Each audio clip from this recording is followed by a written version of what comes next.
Mayong hapon sa inyo, mayong hapon. Ako si Attorney J.V. Hinlo, ang nag-iisang PDP Laban Senator candidate na nagre-representa sa Visayas. Nag-iisa lang, Attorney J.V. Hinlo, number 30 sa balota. Malapit na po ang ating eleksyon sa Mayo 12 ngayong taong 2025. Salamat po sa inyo mga vloggers sa munti nating press conference. Kasama ko ang ating kaibigan si Ben. Ayaw sa dayaan. Mamayan ayaw sa dayaan. Si Ben Ranque, si former Yusek Ben Ranque, at ang third nominee ng ang bombero ng Pilipinas Party List ABP, si Brad Soriano Chong. Okay po. Sir, nabanggit niyo po kanina, malapit na nga po ang halala, malapit na po ang pagpipili ng taong bayan kung sino pong iboboto, lalo na po sa senatorial. Sa inyong pag-iikot po sa buong Pilipinas, kung naikot niyo po halos lahat, ano po ba ang napansin ninyo tungkol sa inyong kandidatura at maging sa mga kasamahan po ninyo sa PDP Laban? Malakas po ang PDP Laban Duterte. Napakalakas po yung vote straight PDP Laban, block voting. At yun nga, sa aming mga supporters, may kanya-kanya silang pinipili, no? Sa last two slots, sa 11 and 12. Yung iba, lalagyan nila ng boto yung 11 and 12. Yung iba naman, blanco. Talagang yung 10 lang. Pero yung importante, at yun yung mensahe ni Tatay Digong na chairman ng PDP Laban, yung importante ang PDP Laban Duterte. Sino sila? Meron tayong 5 sa Luzon at Metro Manila. Nandyan si Attorney Jimmy Bondok, Attorney Raul Lambino, Attorney Vic Rodriguez, Congressman Attorney Rodante Marcoleta, at si Kuya Epe Salvador. Doon naman sa Mindanao, merong 4. Sino yung mga yon? Re-electionist Senator Bongo, re-electionist Senator Bato de la Rosa, meron tayong Dr. Marites Mata, at yung panghuli, isang pastor, si Pastor Apollo Kibuloy. At yun nga, ang nag-iisa na representing the Visayas. Ano yung Visayas? Region 6. Region 7, Region 8, at Negros Island Region. Yung gitna ng Pilipinas, iisa lang po ang senador na napiling ipatakbo. Yan po ako, Attorney J.V. Hinlo, numero 30 sa balota. Ako po yung nakakuha ng numero ni Tatay Digong, Duterte. 30. Duterte. Attorney, marami pong nagtatanong sa mga taga-subaybay natin. Obvious naman po na malakas po ang PDP, no? Kung sakali po pasok na po kayo, no, sa election or panalo na po kayo, ano po ba yung magiging prioridad na magiging sector or magiging batas na makakatulong sa sambayan ng Pilipino? Yung lagi ko pong dala yung 3 programa kung saan sa tingin ko yan yung immediate na kailangan natin. Pero preparado na rin ako sa iba, no? Pero yung 3, yung sa anti-corruption natin, immediate. Kasi kayo, kahit testigo kayo sa korupsyon, takot ang marami na maging complainant at gumawa talaga ng affidavit. Kasi pag gumawa ng affidavit at maghahain ng kaso sa ombudsman, babago yung buhay ng witness, ng complainant. Natatakot sila, baka patayin sila, baka balik pa rin ang kaso, baka gagawa ng pekeng testigo at mababaliktad ang kanilang buhay, at karamihan walang pera para kumuha ng magaling na abogado. So, ano yung solusyon natin para naman malabanan natin ang korupsyon? Aking imumungkahi na amyendahan ang Data Privacy Act, Bank Secrecy Law, at Foreign Currency Act, kung saan bibigyan natin ng kapangyarihan ng ombudsman na mag-imbestiga sa bank account at tagong yaman ng lahat ng public officials kahit walang court order. Kung wala kaming itinatago, di buksan natin lahat Pero dapat ito'y pantay-pantay. Hindi pwede na, dito pwede, doon hindi pwede. Hindi pwede voluntary sa'yo dahil ikaw nagmumungkahi. Sa amin hindi, dahil hindi kami nagmumungkahi. No, lahat tayo. Para matigil na yung korupsyon, o kung hindi man natin masugpo ng 100%, mahihirapan sila itago yung tagong yaman. Yung pangalawa nating mungkahi, yung labanan ang kahirapan. Maraming panukala na paano matulungan ang mga mahihirap. Yung karamihan na panukala nakasang-ayon sa ayuda. Ililibre na lahat ng pangangailangan ng tao, ng mamamayan. Okay lang yun sa talagang mahirap, yung walang panggamot, edi free hospitalization, walang pang-eskwela, free yung scholarships, no, sa free education. Meron naman tayo, libre naman yung pag-government schools, libre na ngayon yon. Yung iba naman, sumusobra, abuso, may libreng cake, may libreng sine. Yung mga hindi pangailangan na gastusin, doon nila nilalagay. Pero yung tanong ko, sa bilyon-bilyon na gastos ng gobyerno, sa bilyon-bilyon na ayuda, nagbago ba ang buhay ng mahihirap? Yan yung tanong. Wala. Hindi. Bakit? Yung kasagutan sa kahirapan, trabaho. Yung kasagutan sa kahirapan, yung nagtatrabaho may sapat na sweldo na maiuwi sa kanilang pamilya. Hindi naman pwede yung may trabaho nga pero hindi naman sapat ang sweldo. So, yung regular na may sweldo ka 15 at 30, may retirement and pension plan. So, yan yung kasagutan sa kahirapan. Yung mga sa senior citizen na wala pang retirement pension plan, tulungan natin sa ayuda. Yung mga PWDs na hindi makatrabaho, tulungan natin na ma-priority sila sa trabaho, or yung kanilang mga kasama sa bahay o kapamilya, mabigyan ng priority makakuha ng trabaho. So, yung general rule, yung solusyon natin, trabaho.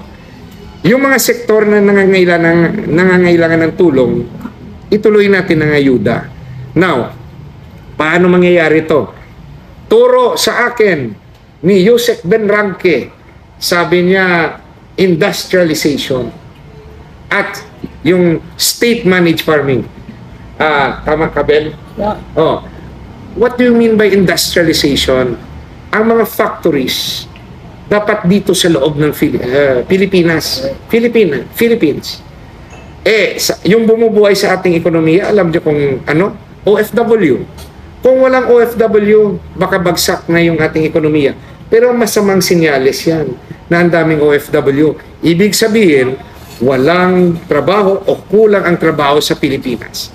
Dapat ang ating mga leader mag-isip paano natin tularan ang Singapore, paano natin tularan ang South Korea, paano natin tularan ang Japan, paano natin tularan ang China. Hindi yung isip ayuda. Ayuda na yung utak ng mga politiko natin. Picture, sip-sip, picture. Kayong mga mamamayan Pilipino, bago ang dala ni Attorney Hinlo, ang Pilipinas dapat gumagawa ng sariling armas, sariling makinarya, sariling gamot, sariling vaccine, sariling damit. Dapat dito gawin para ang trabaho dito sa loob. At maraming manggagawa na walang trabaho ngayon, tambay. Hindi magkakatrabaho. What should we do then? We amend the procurement law na mapaboran ang Philippine-made products na kahit mas mahal, mapipilitan ng gobyerno sa bidding na bibilhin ang Philippine-made. Yan po, isang bahagi yun.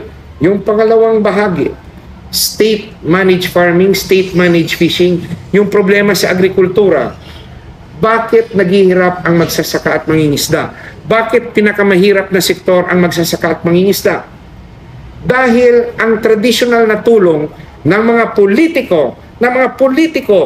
politikong binoboto ninyo, na traditional ang pag-iisip, yung traditional land reform, yung kanilang kasagutan, cooperative yung kasagutan, bilyon-bilyon yung ayudang nabibigay taon-taon, hindi nakabigay ng permanenteng solusyon sa kahirapan ng magsasaka at mangingisda. Pagkatapos, iboboto nyo yung recycled senators, iboboto nyo yung paulit-ulit na senators dahil magaling sumayaw, magaling kumanta, magaling mag-acting. At kaming mga abogado, kapit na lang kami sa dulo na parang mananalo kami, parang hindi rin. Dapat Pilipinas, mag-isip kayo. Bakit pinalakas ni Tatay Digong ang PDP Laban?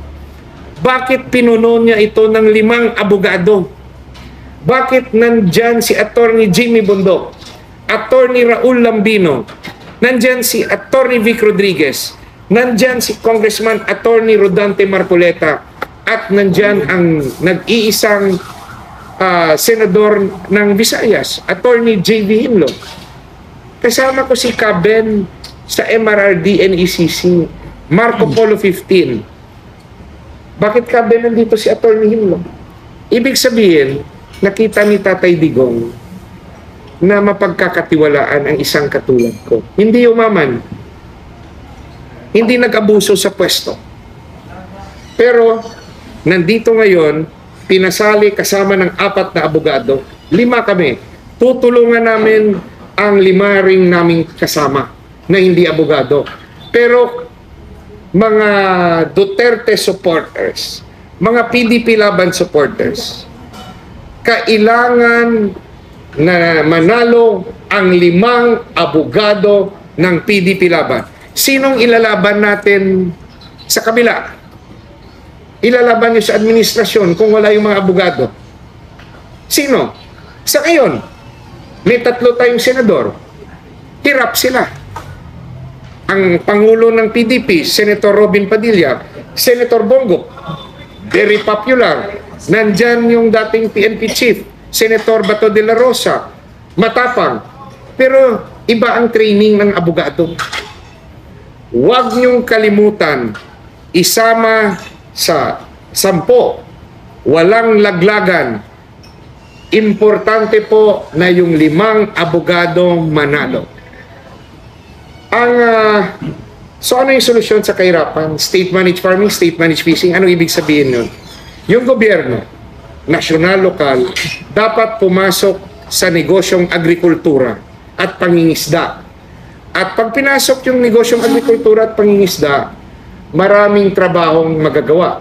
Pag government lands, imamanage ng gobyerno at hindi na ipamimigay sa land reform. Dahil yung land reform failure, bigyan mo ng 1 hektarya ang magsasaka, pagkapit sa patalim, ibibenta niya 1 hektarya sa mayayaman at subdivision developer. Yung mangingisda, binibigyan ninyo ng bangka. Yung bangka ba kasagutan sa kahirapan niya? Bakit sinasabi pinakamahirap na sektor mangingisda? Yung gagawin dapat ng gobyerno, sumali sa malakihang negosyong pangingisda. Yung mga four-signer malalakihan at empleyo ang mangingisda. May sweldo, trabaho, 15 at 30, gaya yung trato nyo sa sundalo, sa pulis. Ganyan dapat ang itrato natin sa magsasaka at mangingisda. May retirement benefit sa GSIS. Yun po, kahit may COVID, kahit may bagyo, may trabaho sila. Work from home. Magsasaka, mangingisda, importante. Yung panghuling programa ni Attorney Hinlo, reforma sa edukasyon. Kaben, Kabrad, yun ba sa academics? Hindi. Ang ibig kong sabihin, values formation. Turuan natin ang ating kabataan, mahalin ang ating bayang Pilipinas at kapwa Pilipino. Love of country, hindi yung love of United States, love of China. Hindi yon. Dapat love of the Philippines. Sino ba yung pro-China? Wala namang pro-China. Tanungin mo naman sila, may pro-US, ang dami sigurong sasagot. Kasi ang ganda ng sini sa Hollywood. Kayo, na kumukontra sa China, kayo, na sabi nyo pro-US kayo, bakit hindi kayo maging pro-Philippines? Gusto nyo ba may gera sa West Philippine Sea? Gusto nyo ba mangangkat ng gera? Mag-isa kayo. Kami wala kaming visa sa pang-Amerika. May visa ka ba? Pang-Amerika? Meron. Iwanan tayo ni Kaben pag nagkaputukan. Ikaw, Brad, may visa ka rin? Wala. Kami may iwan ni Brad Soriano Chong dito. Kaya si Kaben, ang lakas ng loob. Kaya sana wag mo kaming iwanan, Kaben. Pero yan yung totoo. Iwasan natin ang giyera. Huwag tayong kumampi sa China. Huwag tayong kumampi sa Amerika. Kampihan natin yung ating mga asawa. Ilan ba asawa mo? Isa lang. Kampihan natin ang ating asawa, ating mga anak, ating neighbors, ating pamilya, ating syudad. Iwasan natin ang giyera. Kailangan mag-usap sa West Philippines. Now, sabi ko nga, values formation, educational reform, from grade 1 to college, let's introduce the subject love of family, love of community, importance of education and study techniques, Philippine territory and defense, human rights, dangers of illegal drugs, a study of prison life. Bakit i-studyuan natin yung buhay preso? Para matakot yung kabataan gumawa ng masama. Iba pa, what is the economic program of the government for the next 10 years sa kolehiyo? What else? Financial literacy. Third year, the dangers of corruption. Last year, what is taxation, custom duty, estate tax, and how to file an income tax return. At kung ano pa yung subject na gusto nyong ilagay na sa tingin yung makakabuti sa kabataan. Yun po, ang haba Yung tanong nyo, nagtanong kayo na prioridad ko, yun So, bigyan naman natin ng pagkakataon ang mga kaibigan natin, si Kaben Ranke at si Kabrad, Double B, Ben and Brad, kung ano naman ang kanilang mga advokasya, bakit kasama ko sila ngayon. Salamat po. Sa ABP party list o ang bombero ng Pilipinas. Sir, ano po ba ang inyong pangunahing adhikain ng inyong mga partido? Ng inyong party list? Magandang araw. Ang ABP ay ang bombero ng Pilipinas. Yung sektor ng ABP ay mga fire volunteers, disaster rescues, force multipliers, yung mga kahit yung mga pet rescue. Ibig sabihin po nun, we are the sectors na may puso at malasakit sa kapwa. We represent them hindi dahil na pagdating namin sa Kongreso sila yung natin, sila lang yung sakop natin. Subalit, it's the representation of being a rescuer na tumutulong na walang hinihinging kapalit, tumutulong na kahit na napaka-delikado ng sitwasyon, kahit na ano pa yung baha, sunog, at kahit nga yung nabanggit ko earlier, pet rescuers, yung mga natin, yun po yung natin na pag-tulis. So, sa amin naman, ang namin sa Kongreso is mabigyan sana ng mga benepisyo yung mga ganitong sectors. To empower and encourage yung mamamayan natin na kahit paano sana kahit isa sa bawat pamilya marunong kahit lang first aid, mawala yung takot or yung panic natin pagdating ng mga ganitong sitwasyon. So kahit paano malesen po natin yung disgrasya. So, balikan ito lang po yung sinabi niyo po na kahit man lang isa sa pamilya, matuto. Yes. Pagdating sa mga rescue, Yes. magkakandak din po ba kayo ng free training? Ganun? Yun yung that's the goal. Na magkaroon po ng free training, open to everyone na interested. Pero syempre, we will scale down or filter po kung sino yung able din. Kasi hindi rin naman natin pwedeng ipilit pag halimbawa may existing silang mga sakit or makakadagdag tayo ng ng problema sa kanila. Okay, Sek. Sek, ayan, Sek, bilang isang dating kabinete ng dating administrasyon po, no? Pwede niyo po ba, kamakailan na po kasi may mga lumalabas na sibling dayaan sa parating na elections. At meron na pong ilang mga video dito na nagsisilabasan na. Pwede niyo po ba kami bigyan ng idea or bigyan ng solusyon kung paano maiwasan itong dayaan sa parating na elections? Alam mo, hindi ito bago ang dayaan. Matagal na akong sumasama sa advokasya paano na hindi madaya ang mga mabubuting tao katulad ni senatorial candidate Kevin Hinlo at sa party list IBP. Alam niyo po, ang advokasya ng mamayang ayaw sa dayaan ay kailangan talaga na proteksyonan itong mga kandidatong nararapat ihalal pero hindi mahalal nagdayain lang kanilang mga boto ng mga taong sumusuporta bumuto sa kanila. Kaya nga, kaninang umaga sumasama kami doon sa mga panawagan ng ibang grupo doon sa Kontradaya, doon sa People's Initiative na nagkumpuni yung mga non-government organization, NGOs kanina sa Kumilik. Nakikisama tayo dahil ayaw natin na mangyari ngayon yung mga usual na ginagawa ng mga mandayara, especially sasabihin ko na lang na yung Kumilik ang talagang sila. I can accuse them squarely because I was once an executive officer of the Foundation for Fair Election who fought electoral fraud in the 90s, in the mid-2000.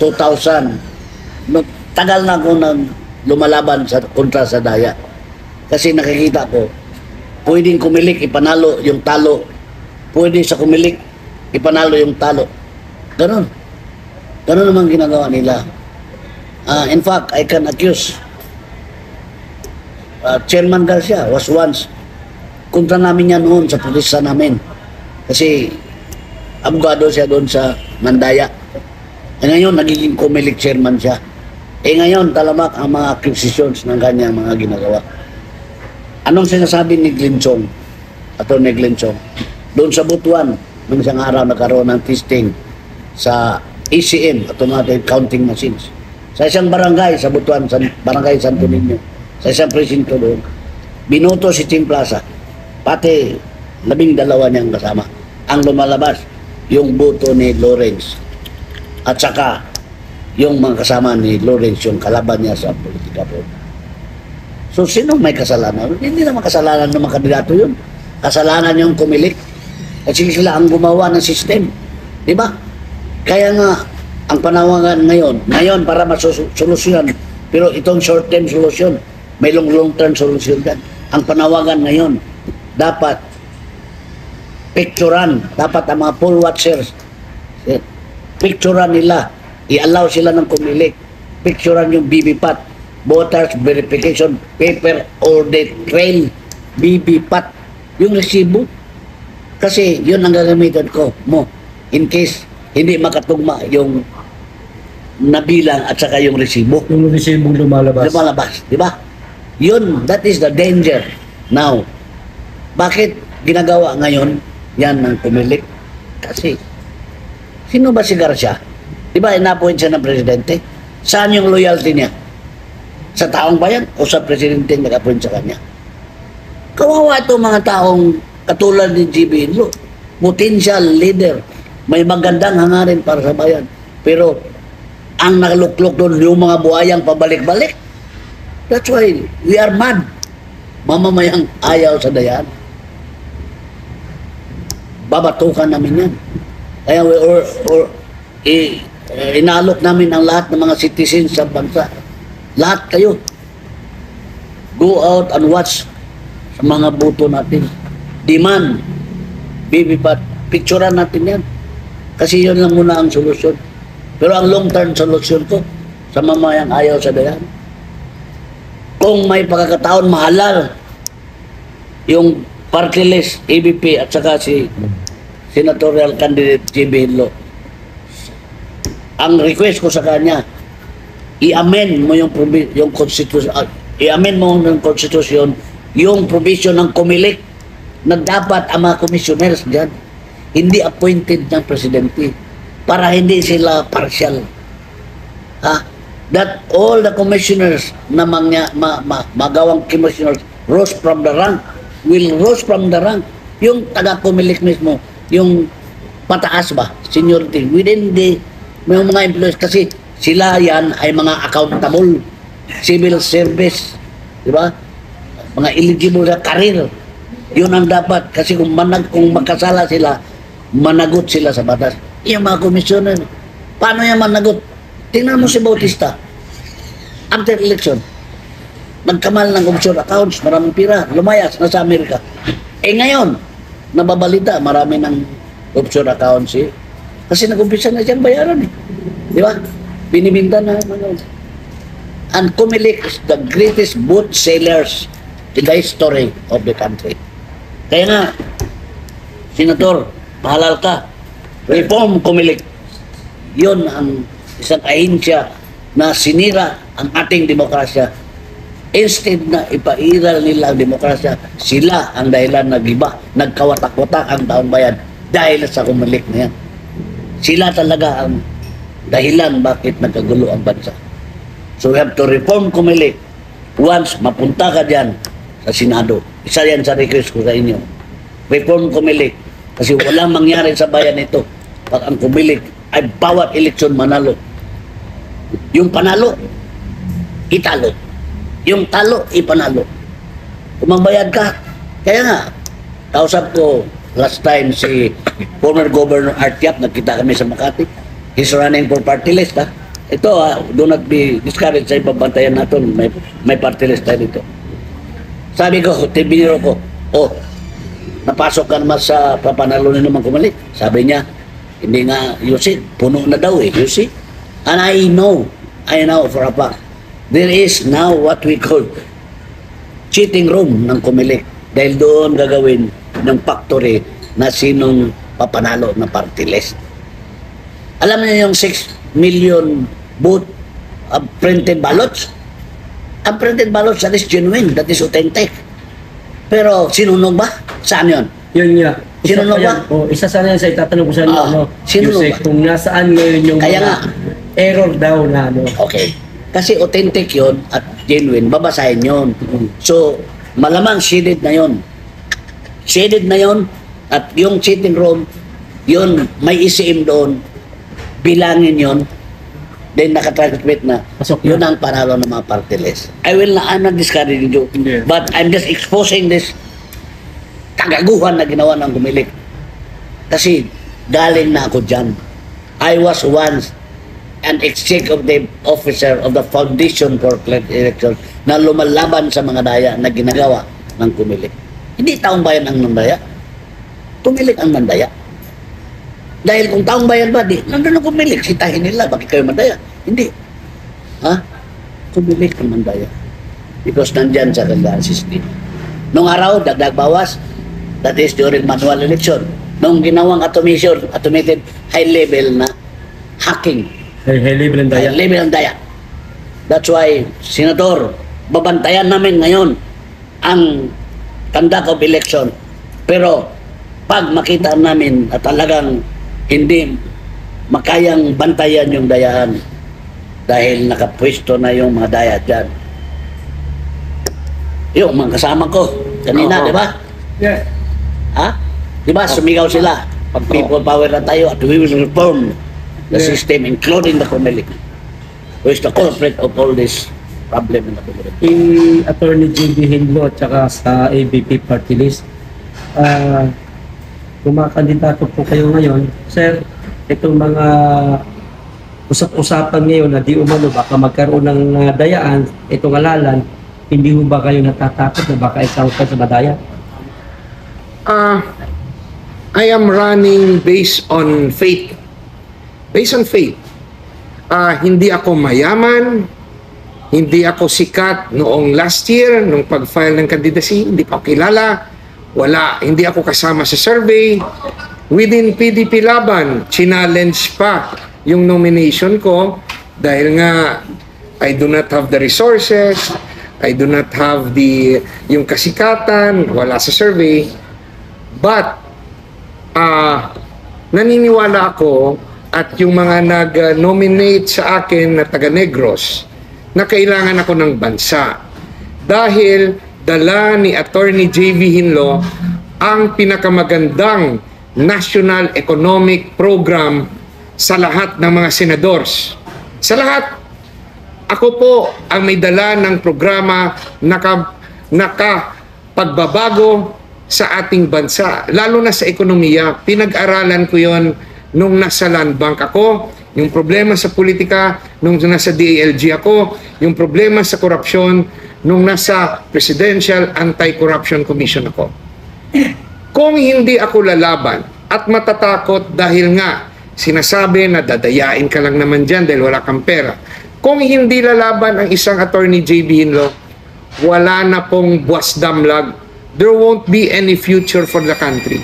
Mamamatay na lang tayong lahat. Mamamatay ako hanggang salita lang, hanggang coffee shop lang.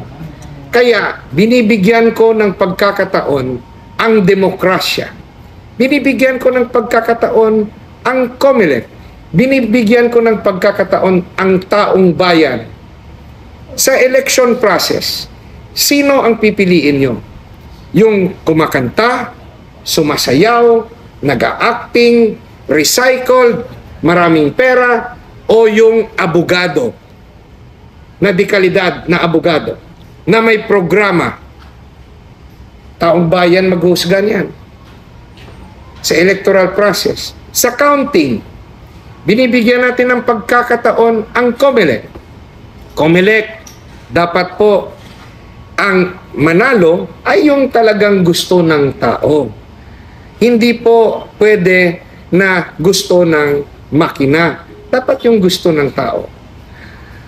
Yung COMELEC, importante kayo sa ating demokrasya. Give us the will of the people. Kung gusto ng mga tao, ganitong pamumuhay sa Pilipinas, na gustong-gusto nila yung pamumuno ni President Marcos, di mananalo ang alyansa. Mananalo ang alyansa. Ano magagawa namin? Pero kung gusto ng mga taong bayan, PDP Laban straight, Duterte 10, ibigay nyo sa amin yan. At kayo ay magiging parte sa pagbabago ng Pilipinas. Yun po ang panawagan ko sa COMELEC. Now, sa demokrasya, importante ang halalan na ito. Kasi po, gaya sa akin, naniniwala po ako sa demokrasya. At naniniwala rin po ako na ang Pilipino, ang mga botante, pwedeng magbago kahit mabigyan sila ng pera. Kung makita nila na wala ng patutunguhan ang bansa natin dahil binibili lang ang kanilang boto, dapat po manindigan ang tao sa kanilang karapatan kung sinong inilagay nila sa balota. Dapat sabihin nila, yung gusto namin, alyansa ba? O yung gusto namin ang Duterte 10? Lalabas yan sa damdamin ng tao paglabas ng computation kung sino manalo. Ito ang challenge. Attorney J.B. Hinlo, number 30 sa balota, hindi mayaman, bagong lang yung pangalan ko naririnig, pero tumataas ng tumataas. No? Sa aking pagtatanong, sa mga nag-volunteer na tumulong sa akin, kahit walang pera, ang gusto nila na tulungan si Attorney J.B. Hinlo, una, dahil abogado. Pangalawa, napakaganda po ng aking programa. Matagal kayong naghanap ng mga dapat niyong tulungan. Tutulungan niyo ba ako? Iluluklok niyo ba ako sa pwesto? O papabayaan dahil gusto nyo yung may pera o yung sinasayawan kayo, kinakantahan at inaaktingan. Nasa sa inyo yon. Wala akong magagawa. Kung iba yung pipiliin nyo, babalik ako sa Bacolod. Babalik ako sa pamilya ko. Mawawala ang industrialization. Mawawala ang state-managed farming, state-managed fishing. E di, humingi kayo ng ayuda. Yun po. Sa amin naman bilang sa party list mo, isang challenge talaga sa amin yung 1:1 vote. Isang voter and isang boto ng party list. So nakakatakot talaga din yung yung mga bali-balita na magkakaroon ng dayaan. Pero sana magkaroon tayo ng clean and fair election. And sana mapagbigyan po yung ABP party list. Kasi kami naman po yung sektor na nagre-represent sa totoong nagsiservisyo sa tao. Totoo pong may malasakit at wala pong hinihingi na kapalit. Ang sa amin na lang naman po ngayon is kaya namin gusto na magkaroon ng posisyon sa Kongreso is para mapalakas lang din yung mga voluntaryo natin. Kasi ang hirap ng pinagdadaanan nila. Meron tayong mga voluntaryong bombero na nasusunugan din. Sila mismo ang nagiging biktima sa pagtulong nila at nahihirapan sila. So yun lang po yung pinaglalaban din namin sa ABP na hopefully po matulungan po ng mamamayan. Salamat. Sir. Bakit pala magkasama ngayon si Atty. JB Hinlo at ang ABP? Matagal na pong tumutulong ang ABP kay Atty. Hinlo dahil po ang Visayan Senator pinakamaliit na resources sa lahat ng mga senador ni Tatay Digong, pinakamaliit na resources sa lahat ng mga senador ng PDP Laban. Nagpapasalamat ako sa ABP sa kanilang tulong sa akin sa paglilibot. Maliit ang resources ni Atty. Hinlo dahil nung nasa pwesto ako, hindi ako naging epal, hindi ako naging sip-sip, hindi ako naging corrupt, hindi ako nagnakaw, kaya limited ang resources ko. Kaya kung gusto nyo, yung hinahanap nyo na matagal na isang matino na opisyal na iluluklok sa Senado, yung pinapansin ang volunteers, pinapansin ang campaigners, hindi yung kinakalimutan at dinadaan-daanan. Ang senador ninyo ay si Atty. JB Hinlo, isa sa 10 senador ng PDP Laban at Team Duterte. Vote straight, PDP Laban. Salamat po, sir. Thank you, Sir. Bilang naging expert kayo sa COMELEC, marami po kasi lumalabas na sa Facebook, yung mga OFW na ibinoto nila through online, ay pinipicturean po nila yung mga boto nila. Pag ino-open po nila yung result ng boto nila, yung mga binoto nila ay hindi po lumalabas. Yun na nga. Is there a possibility na ang solusyon kami po pwedeng mag-recount? Kasi marami nagsasabi na itigil na yung online voting sa OFW kasi po parang nadadayo. Ano po magagawa? Ito po, ang iniling po natin sa COMELEC. Kasi maganda yung nagkagulo doon dahil nakikita yung hindi maganda. Kumbaga, that is a sign of daya. Ngayon, kanina, nalaman natin nag-inbound meeting ang mga komisyoner. Baka aware sila na nagkaroon tayo ng kaguluhan ngayon na maraming nagreklamo sa ginawa nilang hindi magandang nangyari sa resulta, no? So, ito lang, ang mag-ayos yan, COMELEC. Ayusin nila dahil hindi nagkutuma yung testing at sa yung actual na nangyari. So magulo na nga sa testing, sabi dito, magulo na nga sa testing, lalong magkagulo kung sa actual na election process. Hindi mangyari yung ating expectation na hindi counting yung mga boto natin. Yan, magkagulo na dyan. So we hope the COMELEC will do its job. No? Pag hindi, magkagulo ito. Okay. Yan lang.